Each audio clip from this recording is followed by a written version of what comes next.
take a moment to get familiar with the locations of some key features you'll need when installing next-generation garage door openers.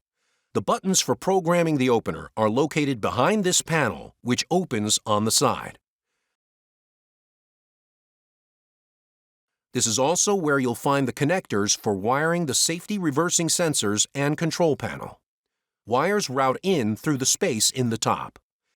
This label contains the MyQ serial number, which is used when connecting the opener connected to the home network. Open the panel on the other side of the opener. This label has the model number. This is also where you'll find the battery compartment in models that have battery backup. For more information, visit partner.liftmaster.com. Thank you for choosing LiftMaster.